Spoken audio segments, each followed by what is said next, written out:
श्री राम का मार्ग में अयोध्यापुरी से वनवास की आज्ञा मांगना और ऋग्वेरपुर में गंगा तट पर पहुंचकर रात्रि में निवास करना, वहां निषाद राज गुह द्वारा उनका सत्कार। इस प्रकार विशाल और रमणीक कौशल देश की सीमा को पार करके लक्ष्मण के बड़े भाई बुद्धिमान श्री रामचंद्र जी ने अयोध्या की ओर अपना मुख किया और हाथ जोड़कर कहा, ककुत्सवंशी राजाओं से परिपालित पुरी शिरोमणि अयोध्या, मैं तुमसे यथा जो देवता तुम्हारी रक्षा करते हैं और तुम्हारे भीतर निवास करते हैं, उनसे भी वन में जाने की आज्ञा चाहता हूँ। वनवास की अवधि पूरी करके महाराज के ऋण से उऋण हो मैं पुनः लौटकर तुम्हारा दर्शन करूँगा और अपने माता पिता से भी मिलूँगा। इसके बाद सुंदर एवं अरुण नेत्र वाले श्री राम ने दाहिनी भुजा उठाकर नेत्रों से आंसू बहाते हुए दुखी होकर जनपद के लोगों से कहा, आपने मुझ पर बड़ी कृपा की और यथोचित दया दिखाई। मेरे लिए आप लोगों ने जो बहुत देर तक कष्ट सहन किया, इस तरह आपका देर तक दुख में पड़े रहना अच्छा नहीं है। इसलिए अब आप लोग अपना अपना कार्य करने के लिए जाइए। यह सुनकर उस मनुष्यों ने महात्मा श्री राम को प्रणाम करके उनकी परिक्रमा की और घोर विलाप करते हुए वे जहाँ के तहाँ खड़े हो गए। उनकी आंखें अभी भी श्री राम के दर्शन से तृप्त नहीं हुई थी और वे पूर्वोक्त रूप से विलाप कर ही रहे थे। इतने में रघुनाथ जी उनकी दृष्टि से ओझल हो गए, जैसे सूर्य प्रदोष काल में छिप जाते हैं। इसके बाद पुरुष सिंह श्री राम रथ के द्वारा ही उस कौशल जनपद को लांघ गए, जो धन धान्य से संपन्न और सुखदायक था। वहाँ के सब लोग दानशील थे। उस जनपद में कहीं से भी कोई भय नहीं था। वहाँ के भूभाग रमणी और चैत्य वृक्षों तथा यज्ञ संबंधी यूपों से व्याप्त थे। बहुत से उद्यान और आमों के वन उस जनपद की शोभा बढ़ाते थे। जहाँ जल से भरे हुए बहुत से जलाशय सुशोभित थे। सारा जनपद हृष्ट-पुष्ट मनुष्यों से भरा था। गौओं के समूहों से व्याप्त और सेवित था। वहाँ के ग्रामों की बहुत से नरेश रक्षा करते थे तथा वहाँ वेद मंत्रों की ध्वनि गूंजती रहती थी। कौशल देश से आगे बढ़ने पर धैर्यवानों में श्रेष्ठ श्री रामचंद्र जी मध्य मार्ग से ऐसे राज्य में होकर निकले जो सुख सुविधा से युक्त, धन धान्य से संपन्न, रमणीय उद्यानों में व्याप्त तथा सामंत नरस्यों के उपभोग में आने वाला था। उस राज्य में श्री रघुनाथ जी ने त्रिपथ गामिनी दिव्य नदी गंगा का दर्शन किया, जो शीतल जल से भरी हुई, शिवारों से रहित तथा रमणीय थी। बहुत से महर्षि उनका सेवन करते थे। उनके तट पर थोड़ी थोड़ी दूर पर बहुत से सुंदर आश्रम बने थे, जो उन देव नदी की शोभा बढ़ाते थे। समय समय पर हर्ष भरी अप्सराएं भी उतरकर उनके जल कुंड का सेवन करती हैं। वे गंगा सबका कल्याण करने वाली हैं। देवता, दानव, गंधर्व और किन्नर उस शिव स्वरूपा भागीरथी की शोभा बढ़ाती हैं। नागों और गंधर्वों की पत्नियां उनके जल का सदा सेवन करती हैं। गंगा के दोनों तटों पर देवताओं के सैकड़ों पर्वतीय क्रीड़ा स्थल हैं। उनके किनारे देवताओं के बहुत से उद्यान भी हैं। वे देवताओं की क्रीड़ा के लिए आकाश में भी विद्यमान हैं और वहाँ देव पद्मिनी के रूप में विख्यात हैं। प्रस्तर खंडों से गंगा के जल के टकराने से जो शब्द होता है, वही मानो उनका उग्र अट्टहास है। जल से जो फेन प्रकट होता है वही उन दिव्य नदी का निर्मल हास है। कहीं तो उनका जल बेड़ी के आकार का है और कहीं वे भंवरों से सुशोभित होती है। कहीं उनका जल निश्चल एवं गहरा है, कहीं के महान वेग से व्याप्त हैं, कहीं उनके जल से मृदंग आदि के समान गंभीर घोष प्रकट होता है और कहीं वज्रपात आदि के समान भयंकर नाद सुनाई पड़ता है। उनके जल में देवताओं के समुदाय गोते लगाते हैं। कहीं कहीं उनका जल नील कमलों अथवा कुमुदों से आच्छादित होता है। कहीं विशाल पुलिन का दर्शन होता है तो कहीं निर्मल वालू का राशिका। हंसों और सारसों के कलरव वहाँ गूंजते रहते हैं। चकवे उन देव नदी की शोभा बढ़ाते हैं। सदा मदमस्त रहने वाले विहंगम उनके जल पर मटकाते रहते हैं। वे उत्तम शोभा से संपन्न हैं।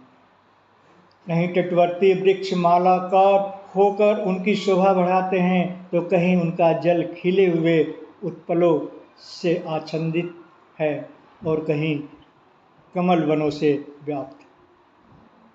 कहीं कुमुद समूह तथा कहीं कलिकाएं उन्हें सुशोभित करती हैं। कहीं नाना प्रकार के पुष्पों से परागों से व्याप्त होकर वे मदमस्त नारी के समान प्रतीक होती है। वे मल समूह पाप राशि दूर कर देती हैं। उनका जल इतना स्वच्छ है कि मणि के समान निर्मल दिखाई देता है। उनके तटवर्ती वन का भीतरी भाग मदमत्त दिग्गजों, जंगली हाथियों तथा देवराज की सवारी में आने वाले श्रेष्ठ गजराजों से कोलाहल पूर्ण बना रहता है। वे फलों फूलों पल्लों गुल्मों तथा पक्षियों से आवृत होकर उद्धम आभूषणों से यत्नपूर्वक विभूषित हुई युवती के समान शोभा पाती हैं।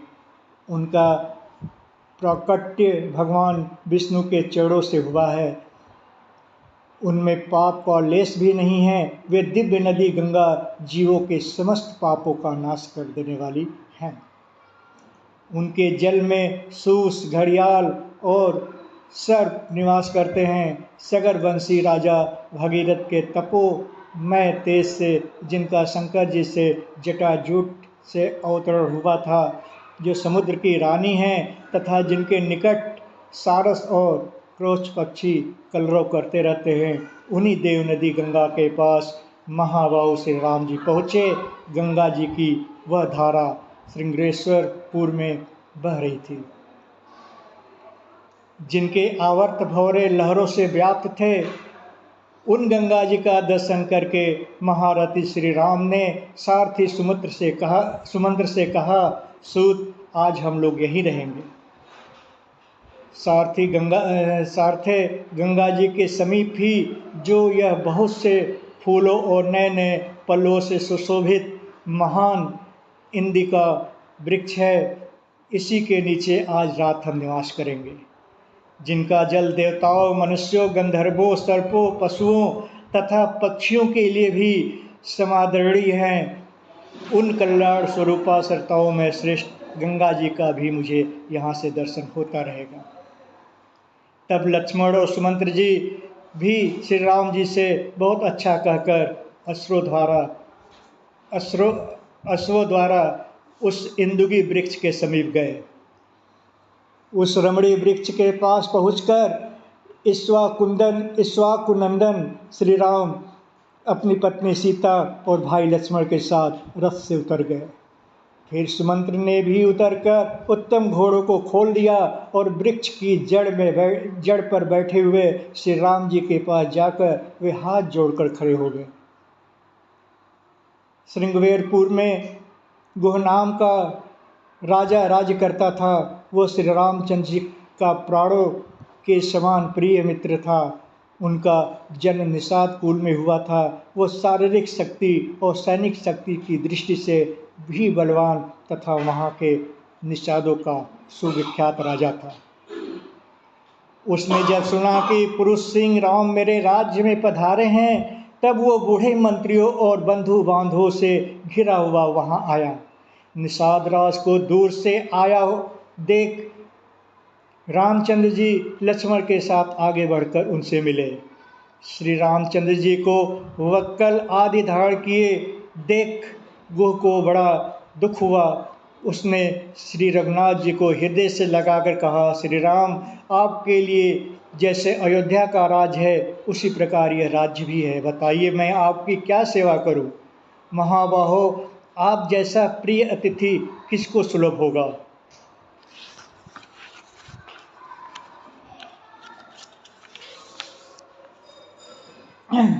फिर भांति भांति का उत्तम अन्न लेकर वह सेवा में उपस्थित हुआ। उसने शीघ्र ही अर्घ्य निवेदन किया और कहा, और इस प्रकार कहा, महाबाहो, आपका स्वागत है। ये सारी भूमि जो मेरे अधिकार में है आपकी ही है। हम आपके सेवक हैं और आप हमारे स्वामी। आज से आप ही हमारे इस राज्य का भली भांति शासन करें।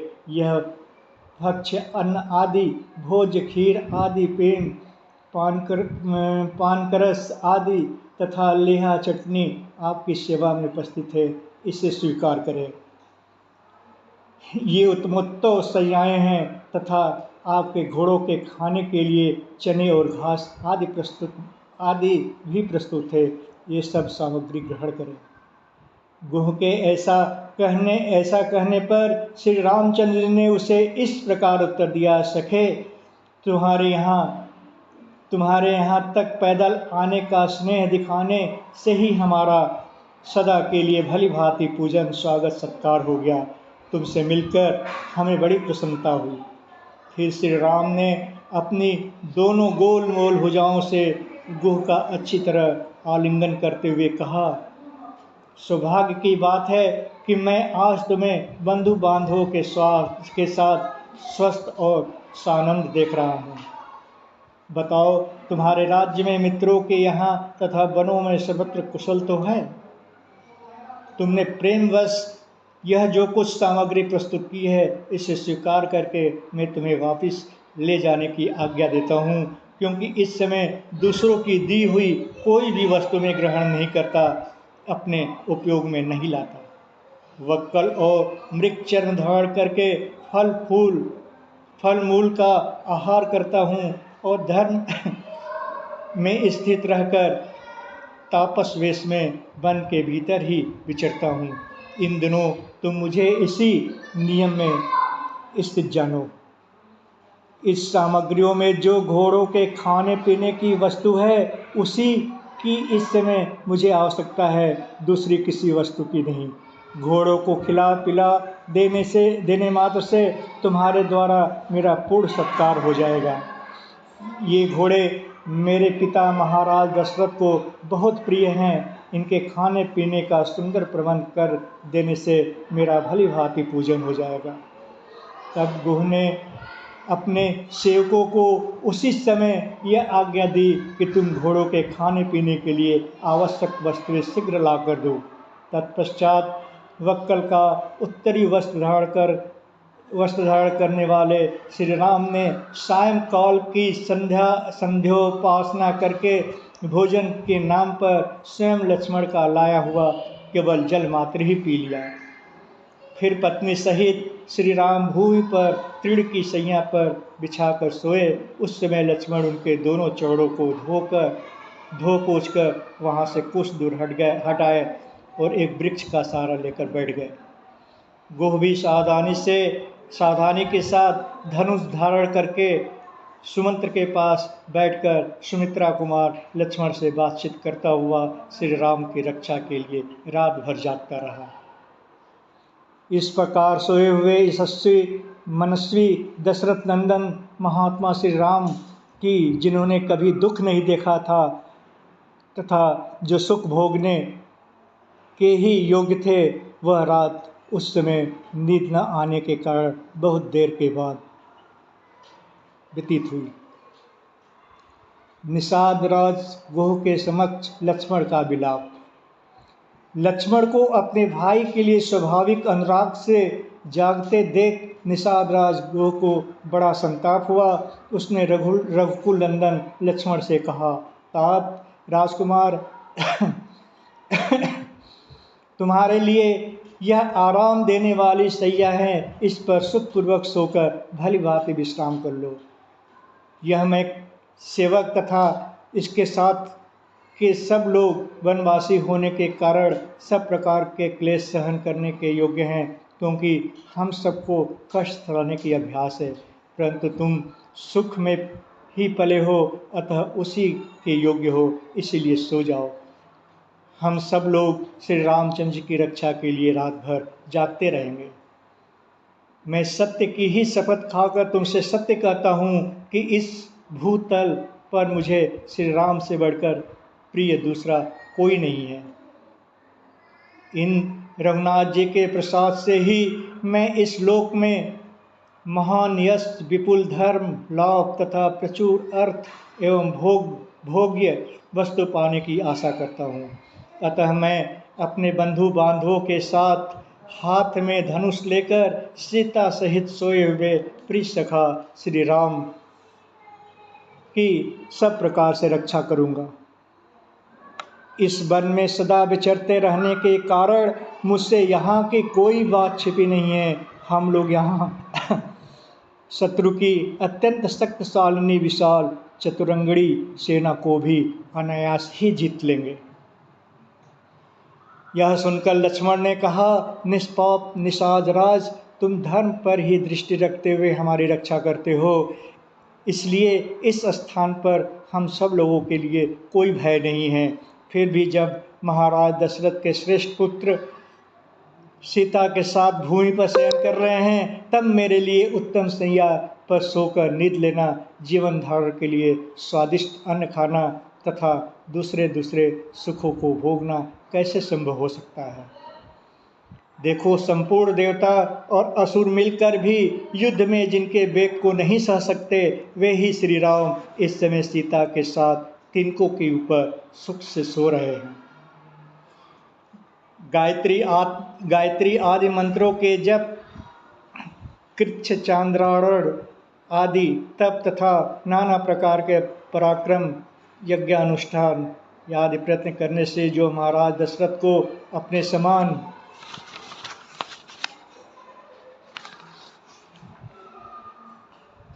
उत्तम लक्षणों से युक्त ज्येष्ठ पुत्र के रूप में प्राप्त हुए हैं, उन्हीं इन श्री राम के वन में आ जाने से अब राजा दशरथ अधिक काल तक जीवन धारण नहीं कर सकेंगे।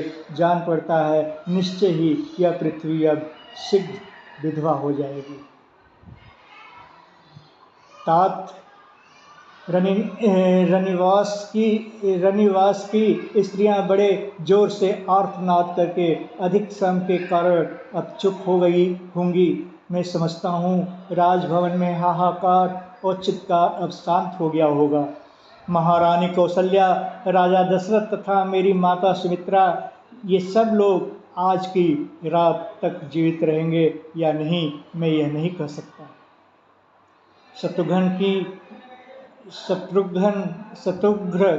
बाट देखने के कारण संभव है कि मेरी माता जीवित रह जाए, परंतु यदि वीरजननी कौशल्या श्री राम के विरह में नष्ट हो जाएंगी तो यह हम लोगों के लिए बड़ी दुखदाई की बात होगी, जिसमें श्री राम के अनुरागी मनुष्य भरे हुए हैं तथा जो सदा सुख का दर्शन रूप प्रिय वस्तुएं की प्राप्ति कराने वाली रही हैं, वह अयोध्या पुरी राजा दशरथ के निधन जनित दुख से युक्त होकर नष्ट हो जाएंगी। अपने ज्येष्ठ पुत्र महात्मा श्री राम को न देखने पर महामना राजा दशरथ के प्राण उनके शरीर में कैसे टिके रह सकते हैं। महाराज के नष्ट होने पर देवी कौशल्या भी नष्ट हो जाएंगी, तदंतर मेरी माता सुमित्रा भी नष्ट हुए बिना नहीं रहेंगे। महाराज की इच्छा थी कि श्री राम को राज्याभिषिक्त करूं। अपने उस मनोरथ को न पाकर श्री राम को राज्य पर स्थापित किए बिना ही हाय मेरा सब कुछ नष्ट हो गया, नष्ट हो गया, नष्ट हो गया, ऐसा कहते हुए मेरे पिताजी अपने प्राणों को परित्याग कर देंगे। उनकी उस मृत्यु का समय उपस्थित होने पर जो लोग रहेंगे और जो मरे हुए पिता रघुकुल शिरोमणि दशरथ का सभी प्रेत कार्यों में संस्कार करेंगे, वे ही सफल मनोरथ के भाग्यशाली हैं। यदि पिताजी जीवित रहे, रमणी चबूतरों और चौराहों के सुंदर स्थानों से युक्त पृथक पृथक बने हुए विशाल राजमार्गों से अलंकृत धनिकों की अट्टालिकाओं और देव मंदिरों एवं राजभवनों के समान श्रेष्ठ वारांगनाओं से सुशोभित रथों, घोड़ों तथा हाथियों के आवागमन से भरी हुई विविध वाद्यों की ध्वनियों से निनादित समस्त कल्याणकारी वस्तुओं से भरपूर हृष्टपुष्ट मनुष्यों से सेवित पुष्प वाटिकाओं और उद्यानों से विभूषित तथा सामाजिक उत्सवों से सुशोभित हुई मेरे पिताजी की राजधानी अयोध्यापुरी में जो लोग विचरेंगे वास्तव में वे ही सुखी हैं। क्या मेरे पिता महाराज दशरथ हम लोगों के लौटने तक जीवित रहेंगे? क्या वनवास से लौटकर उन उत्तम व्रतधारी महात्मा का हम फिर दर्शन कर सकेंगे? क्या वनवास की इस अवधि के समाप्त होने पर हम लोग सत्य प्रतिज्ञ श्री राम के साथ कुशल पूर्वक अयोध्यापुरी में प्रवेश कर सकेंगे? इस प्रकार दुखों से आर्त होकर विलाप करते हुए महामना राजकुमार लक्ष्मण को वह सारी रात जागते ही बीती। प्रजा के हित में संलग्न रहने वाले राजकुमार लक्ष्मण जब बड़े भाइयों के प्रति सौहार्दवश उपर्युक्त रूप से यथार्थ बात कह रहे थे, उस समय उसे सुनकर निषाद राज गुह दुख से पीड़ित हो उठा और व्यथा से व्याकुल हो ज्वर से आतुर हुए हाथी की भांति आंसू बहाने लगा। श्री राम की आज्ञा से गुह का नाव मंगाना, श्री राम का सुमंत्र को समझा बुझाकर अयोध्यापुरी लौट जाने के लिए आज्ञा देना और माता पिता आदि से कहने के लिए संदेश सुनाना, सुमंत्र के वन में ही चलने के लिए आग्रह करने पर श्री राम का उन्हें युक्तिपूर्वक समझा कर लौटाने के लिए विवश करना, फिर तीनों का नाव पर बैठना, सीता की गंगा जी से प्रार्थना, नाव से पार उतरकर श्री राम आदि का वत्स देश में पहुंचना और सायंकाल में एक वृक्ष के नीचे रहना। अब यहाँ केवट का आएगा। जब रात बीती और प्रभात हुआ, उस समय विशाल वक्ष वाले महायशस्वी श्री राम ने शुभ लक्षण संपन्न सुमित्रा कुमार लक्ष्मण से इस प्रकार कहा।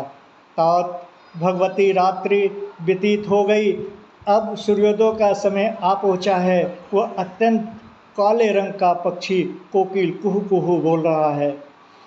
वन में अव्यक्त शब्द करने वाले मयूरों की केकावाड़ी भी सुनाई देती है। अतः सौम्य अब हमें तीव्र गति से बहने वाली समुद्रगामिनी गंगा जी के पार उतरना चाहिए। मित्रों को आनंदित करने वाले सुमित्रा कुमार लक्ष्मण ने श्री रामचंद्र जी के कथन का अभिप्राय समझकर गुह और सुमित्र को बुलाकर पार उतरने की व्यवस्था करने के लिए कहा और स्वयं वे भाई के समान आकर खड़े हो गए। श्री राम जी का वचन सुनकर उनका आदेश सिरोधार्य करके निषाद राज ने तुरंत अपने सचिवों को बुलाया और इस प्रकार कहा, तुम घाट पर शीघ्र ही एक ऐसी नाव ले आओ जो मजबूत होने के साथ ही सुगमतापूर्वक खेने योग्य हो, उसमें दाढ़ लगा हुआ हो, कर्णधार बैठा हो तथा वह नाव देखने में सुंदर हो। निषाद राजगुह का यह आदेश सुनकर उसका महान मंत्री गया और एक सुंदर नाव घाट पर पहुंचाकर उसने गुह को इसकी सूचना दी। तब गो ने हाथ जोड़कर श्री रामचंद्र से कहा, देव, यह नौका उपस्थित है, बताइए इस समय आपकी और क्या सेवा करूं।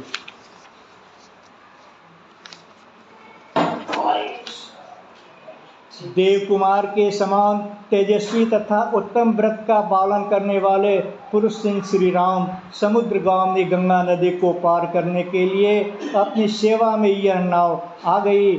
आप यह शीघ्र इस पर आरूढ़ हुई। तब महातेजस्वी श्री राम गो से इस प्रकार बोले, सखे, तुमने मेरा सारा मनोरथ पूर्ण कर दिया, अब शीघ्र ही सब सामान नाव पर चढ़ाओ, सब सामान नाव पर चढ़ाओ। यह कहकर श्री राम और लक्ष्मण ने कवच धारण करके तरकस एवं तलवार बांधी तथा धनुष लेकर वे दोनों भाई जिस मार्ग से सब लोग घाट पर जाया करते हैं उसी तरफ सीता के साथ गंगा जी के तट पर गए। उस समय धर्म के ज्ञाता भगवान श्री राम के पास जाकर सारथी सुमंत्र ने विनीत भाव से हाथ जोड़कर पूछा, प्रभु, अब मैं आपकी क्या सेवा करूं।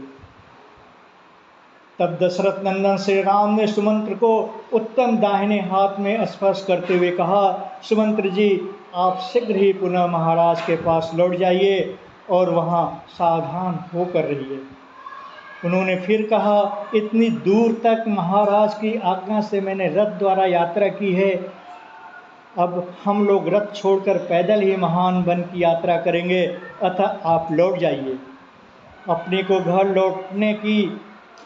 लौटने की आज्ञा प्राप्त हुई देख सारथी सुमंत्र शोक से व्याकुल हो उठे और इक्ष्वाकुनंदन पुरुष सिंह श्री राम से इस प्रकार बोले, रघुनंदन, जिसकी प्रेरणा से आपको भाई और पत्नी के साथ साधारण मनुष्यों की भांति वन में रहने की विवश होना पड़ा है, उस देव का इस संसार में किसी भी पुरुष ने उल्लंघन नहीं किया। जब आप जैसे ही महान पुरुष पर यह संकट आ गया, तब मैं समझता हूँ कि ब्रह्मचर्य पालन, वेदों के स्वाध्याय, दयालुता तथा सरलता में भी किसी फल की सिद्धि नहीं है। वीर रघुनंदन, इस प्रकार पिता के सत्य रक्षा के लिए विदेह नंदिनी सीता और भाई लक्ष्मण के साथ वन में निवास करते हुए आप लोग तीनों लोकों पर विजय प्राप्त करने वाले महापुरुष नारायण की भांति उत्कृष्ट महायश प्राप्त करेंगे। श्री राम, निश्चय ही हम लोग हर तरह से मारे गए, क्योंकि आपने हम पूर्ववासियों को अपने साथ न ले जाकर अपने दर्शन जनित सुख से वंचित कर दिया। अब हम अपनी कैकेयी के वश में पड़ेंगे और दुख भोगते रहेंगे। आत्मा के समान प्रिय श्री रामचंद्र ने ऐसी बात कहकर उन्हें दूर जाने को उद्धत देख सारथी सुमंत्र दुख से व्याकुल होकर देर तक रोते रहे। आंसुओं का प्रवाह रुकने पर आचमन करके पवित्र हुए सारथी ने श्री राम जी से बारंबार मधुर वाणी में कहा, सुमंत्र जी, मेरी दृष्टि में इक्ष्वाकुवंशियों का हित करने वाला सुहृदय आपके समान दूसरा कोई नहीं है। आप ऐसा प्रयत्न करें जिससे महाराज दशरथ को मेरे लिए शोक न हो। पृथ्वीपति महाराज दशरथ एक तो बूढ़े हैं, दूसरे उनका सारा मनोरथ चूर चूर हो गया है, इसलिए उनका हृदय शोक से पीड़ित है। यही कारण है कि मैं आपको उनकी संभाल के लिए कहता हूँ। वे महामनस्वी महाराज कैकेयी का प्रिय करने की इच्छा से आपको जो कुछ जैसी भी आज्ञा दे उसका आप आदरपूर्वक पालन करें, यही मेरा अनुरोध है। राजा लोग इसलिए राज्य का पालन करते हैं कि किसी भी कार्य में इनकी मन की इच्छा पूर्ति में विघ्न न डाला जाए। सुमंत्र जी, जिस किसी भी कार्य में जिस किसी तरह भी महाराज को अप्रिय बात से खिन्न होने का अवसर न आवे तथा वे शोक से दुबले न हों, वह आपको उसी प्रकार करना चाहिए। जिन्होंने कभी दुख नहीं देखा है, उन आर्य जितेंद्रीय और वृद्ध महाराज को मेरी ओर से प्रणाम करके यह बात कहिएगा। हम लोग अयोध्या से निकल गए,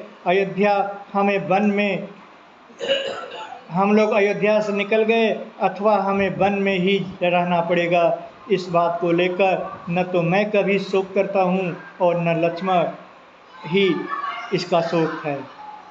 14 वर्ष समाप्त होने पर हम पुनः शीघ्र ही लौट आएंगे और उसी समय आप मुझे लक्ष्मण को और सीता जी को फिर देखेंगे। सुमंत्र जी महाराज से ऐसा कहकर आप मेरी माता से, उनके साथ बैठी हुई अन्य देवियों माताओं से तथा कैकेयी भी बारंबार मेरा कुशल समाचार कहिएगा। कैकेयी को भूले नहीं। माता कौशल्या से कहिएगा, माता को कौशल्या से कहिएगा कि तुम्हारा पुत्र स्वस्थ एवं प्रसन्न है। इसके लिए सीता की ओर से, मुझे ज्येष्ठ पुत्र की ओर से तथा लक्ष्मण की ओर से भी माता जी की चरण वंदना कह दीजिएगा। तदंतर मेरी ओर से महाराज से भी यह निवेदन कीजिएगा कि आप भरत को शीघ्र ही बुला ले और जब वे आ जाएं तब अपने अभीष्ट युवराज पद पर उनका अभिषेक कर दें। भरत को छाती से लगाकर और युवराज के पद पर अभिषिक्त करके आपको हम लोगों के वियोग से होने वाला दुख दबा नहीं सकेगा। भरत से भी हमारा यह संदेश कह दीजिएगा कि महाराज के प्रति जैसा तुम्हारा बर्ताव है वैसा ही समान रूप से सभी माताओं के प्रति होना चाहिए। तुम्हारी दृष्टि में कैकेयी का जो स्थान है वही समान रूप से सुमित्रा और मेरी माता कौशल्या का भी होना उचित है। इस सब में उनका कोई अंतर न रखना। पिताजी के प्रिय करने की इच्छा से युवराज पद को स्वीकार करके यदि तुम राज की देखभाल करते रहोगे तो इहलोक और परलोक में सदा सुखी रहोगे।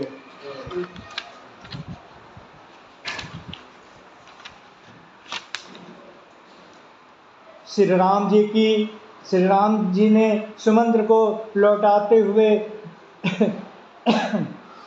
जब इस प्रकार समझाया तब उनकी सारी बातें सुनकर वे श्री राम से स्नेहपूर्वक बोले, तात सेवक का स्वामी के प्रति जो सत्कारपूर्ण बर्ताव होना चाहिए उसका यदि मैं आपसे बात करते हुए समय पालन न कर सकूं, यदि मेरे मुख से स्नेहवश कोई धृष्टापूर्ण बात निकल जाए तो यह मेरा भक्त है ऐसा समझकर आप मुझे क्षमा कीजिएगा। जो आपके वियोग से पुत्र शोक से आतुर माता की भांति संतप्त हो रही है, उस अयोध्यापुरी में मैं आपके साथ लिए बिना कैसे लौट जा सकूँगा। आते समय लोगों ने मेरे रथ में राम को विराजमान देखा था। अब इस रथ को राम से रहित देखकर उन लोगों का और उस अयोध्यापुरी का भी हृदय विदीर्ण हो जाएगा।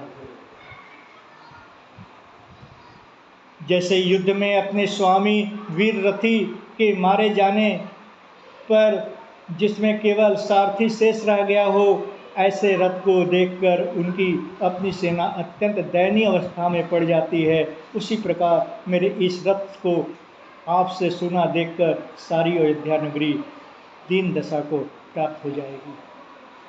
आप दूर रहकर भी प्रजा के हृदय में निवास करने के कारण सदा उसके सामने ही खड़े रहते हैं। निश्चय ही इस समय प्रजा वर्ग के सब लोगों ने आपका ही चिंतन करते हुए खाना पीना छोड़ दिया होगा।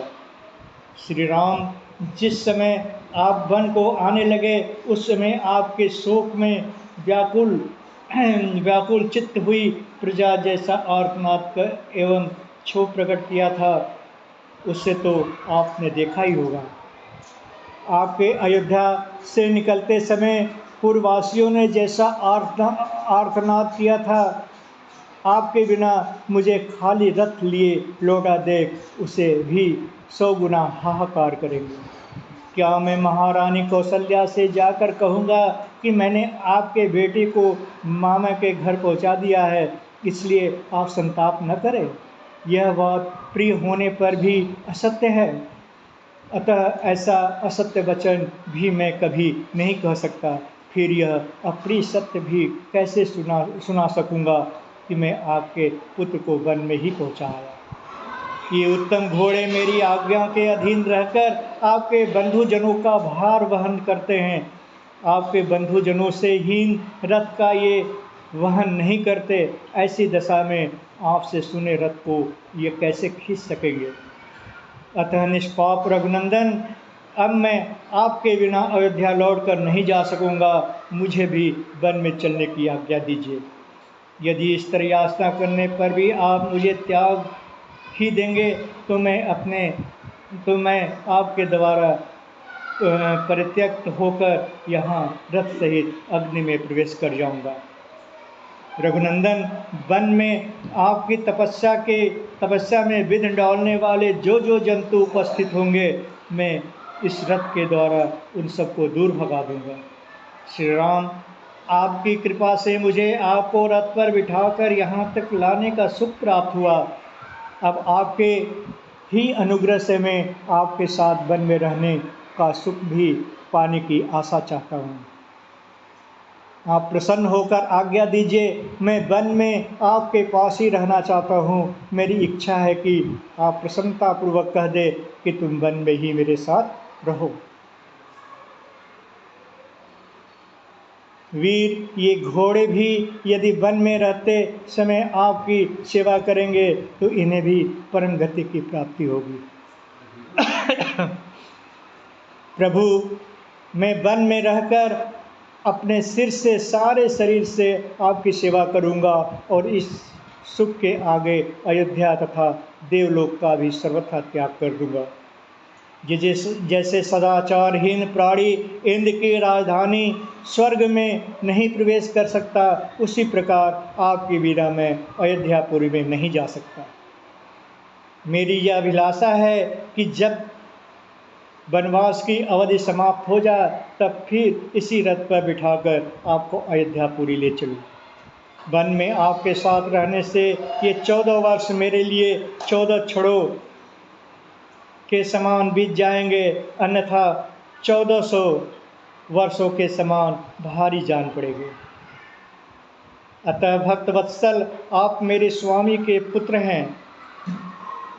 आप जिस पथ पर चल रहे हैं उसी पर आपकी सेवा के लिए साथ चलने को मैं भी तैयार खड़ा हूँ। मैं आपके प्रति भक्ति रखता हूँ, आपका भृत्य हूँ और भृत्य जनोचित मर्यादा के भीतर स्थित हूँ, अतः आप मेरा परित्याग न करें।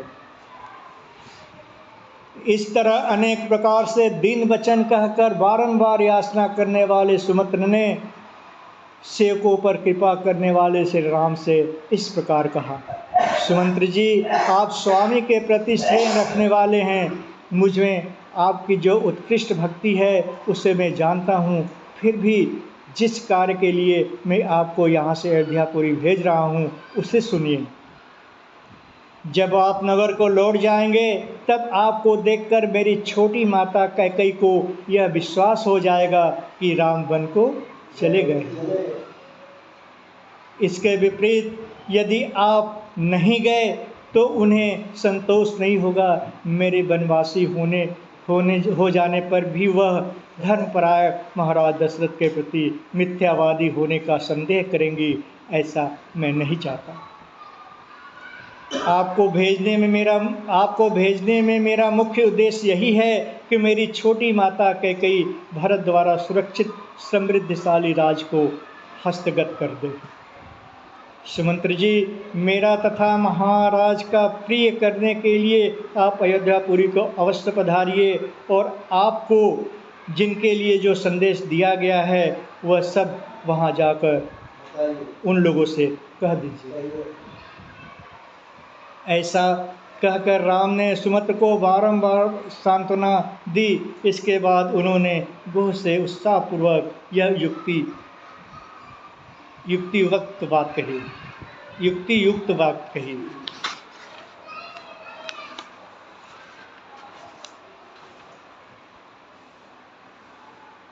निषाद राजगुह, इस समय मेरे लिए ऐसे वन में रहना उचित नहीं है जहाँ जनपद के लोगों का आना जाना अधिक होता हो।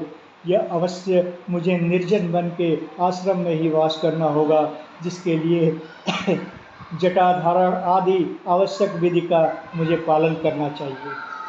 अतः फल, मूल का आहार और पृथ्वी पर शयन आदि नियमों को ग्रहण करके मैं सीता और लक्ष्मण की अनुमति लेकर पिता का हित करने की इच्छा से सिर पर तपस्वी जनों के आभूषण रूप जटा धारण करके यहाँ से वन को जाऊँगा।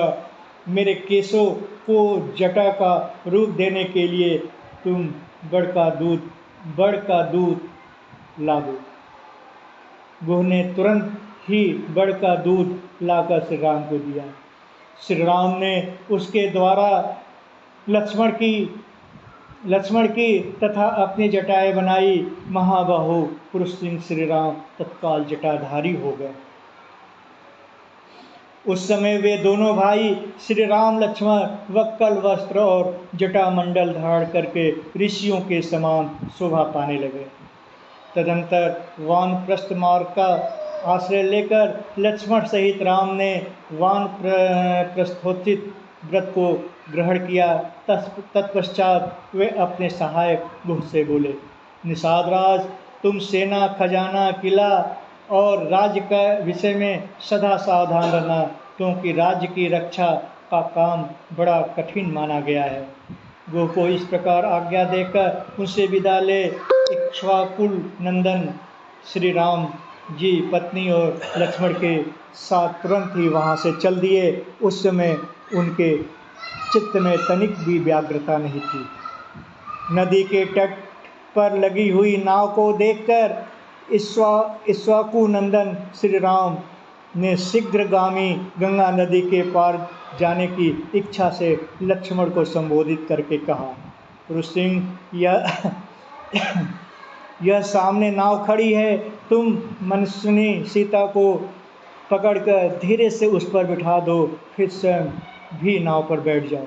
भाई का यह आदेश सुनकर मन को बस में रखने वाले लक्ष्मण ने पूर्णतः उसके अनुकूल चलते हुए पहले मिथिलेश कुमारी सीता को नाव पर बिठाया, फिर स्वयं उस पर आरूढ़ हुए। सबके अंत में लक्ष्मण के बड़े भाई तेजस्वी श्री राम स्वयं नौका पर बैठे। तदंतर निषाद राजगुह ने अपने भाई बंधुओं को नौका खेने का आदेश दिया। वहाँ तेजस्वी श्री रामचंद्र जी भी उस नाव पर आरूढ़ होने के पश्चात अपने हित के उद्देश्य से ब्राह्मण और क्षत्रिय के जपने योग्य देवी नाव इत्यादि वैदिक मंत्र का जप करने लगी। फिर शास्त्र विधि के अनुसार आचमन करके सीता के साथ उन्होंने प्रसन्नचित होकर गंगा जी को प्रणाम किया। महारथी लक्ष्मण ने उन्हें मस्तक झुकाया। इसके बाद श्री राम ने सुमंत्र को तथा सेना सहित गुह को भी जाने की आज्ञा देकर नाव पर भली भांति बैठकर मल्लाहों को उसके चलाने की आदेश दिया। तदंतर मल्लाहों ने नाव चलाई। कर्णधार सावधान होकर उसका संचालन करता था। वेग से सुंदर दौड़ चलाने के कारण वो नाव बड़ी तेजी से पानी पर बढ़ने लगी। भागीरथी की बीच धारा में पहुंचकर सती साध्वी विदेह नंदिनी सीता ने हाथ जोड़कर गंगा जी से प्रार्थना की, हे देवी गंगे, परम बुद्धिमान महाराज दशरथ के पुत्र हैं और पिता की आज्ञा का पालन करने के लिए बन जा रहे हैं। ये आपसे सुरक्षित होकर पिता की आज्ञा का पालन कर सके, ऐसी कृपा कीजिए। वन में पूरे 14 वर्षों तक निवास करके ये मेरे तथा अपने भाई के साथ पुनः अयोध्यापुरी लौटे। सौभाग्यशालिनी देवी गंगे, उस समय वन से पुनः कुशल पूर्वक लौटने पर संपूर्ण मनोरथों से संपन्न हुई। मैं बड़ी प्रसन्नता के साथ आपकी पूजा करूंगी। स्वर्ग, भूतल तथा पाताल तीनों मार्गों पर विचरने वाली देवी, तुम यहाँ से ब्रह्मलोक तक फैली हुई हो और इस लोक में समुद्र राज की पत्नी के रूप में दिखाई देती हो। शोभाशालिनी देवी पुरुष सिंह श्री राम जब पुनः वन से सकुशल लौटकर अपना राज प्राप्त कर लेंगे, तब मैं सीता पुनः आपको मस्तक झुकाऊंगी और आपकी स्तुति करूंगी। इतना ही नहीं, मैं आपका प्रिय करने की इच्छा ब्राह्मणों को 1,00,000 गौवें, बहुत से वस्त्र तथा उत्तम अन्न प्रदान करूंगी। देवी, पुनः अयोध्यापुरी में लौटने पर मैं सहस्त्रों देव दुर्लभ पदार्थों से तथा राजकीय भाग से रहित पृथ्वी, वस्त्र और अन्न के द्वारा भी आपकी पूजा करूंगी। आप मुझ पर प्रसन्न हो। आपके किनारे जो जो देवता, तीर्थ और मंदिर हैं, उन सब का मैं पूजन करूंगी। निष्पाप गंगे, ये महाबाहु पाप रहित मेरे पति देव मेरे तथा अपने भाई के साथ वनवास में लौटकर पुनः अयोध्या नगरी में प्रवेश करें। पति के अनुकूल रहने वाली सती साध्वी सीता इस प्रकार गंगा जी से प्रार्थना करती हुई शीघ्र ही दक्षिण तट पर जा पहुंची। किनारे पहुंचकर शत्रुओं को संताप देने वाली नरश्रेष्ठ श्री राम ने नाव छोड़ दी और भाई लक्ष्मण तथा विदेह नंदिनी सीता के साथ आगे को प्रस्थान किया।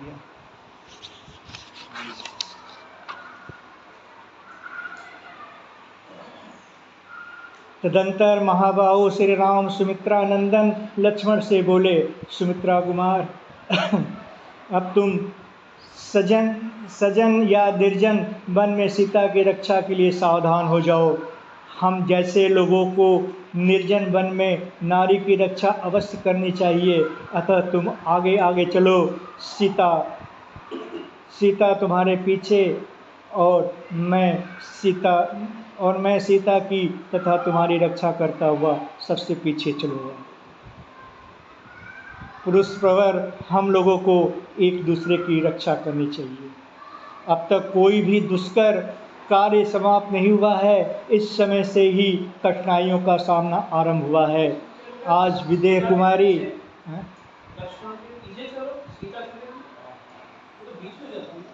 सीता बीच में ही न हुई, राम पीछे, लक्ष्मण आगे हैं, बीच में सीता है और पीछे राम। हाँ, अब ये ऐसे वन में प्रवेश करेंगी जहाँ मनुष्यों के आने जाने का कोई चिन्ह नहीं दिखाई देगा। न धान आदि के खेत होंगे, न टहलने के लिए कोई बगीचे। जहाँ ऊंची नीची भूमि होगी और गड्ढे मिलेंगे जिसमें गिरने का भय रहेगा। श्री राम जी का यह वचन सुनकर लक्ष्मण आगे बढ़े। उनके पीछे सीता चलने लगी तथा सीता के पीछे रघुकुल नंदन श्री राम थे। श्री राम जी शीघ्र गंगा जी के उस पार पहुंचकर जब तक दिखाई दिए तब तक सुमंत निरंतर उनकी ओर दृष्टि लगाए देखते रहे। जब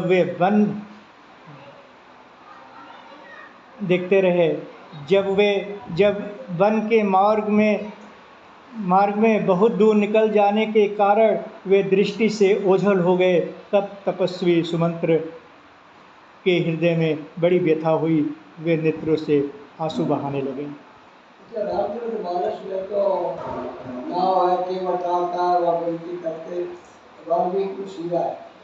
नदी पार करने पता नहीं चला।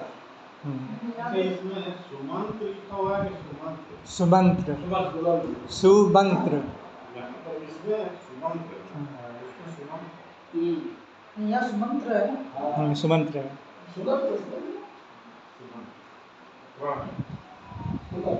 सुमंत्र।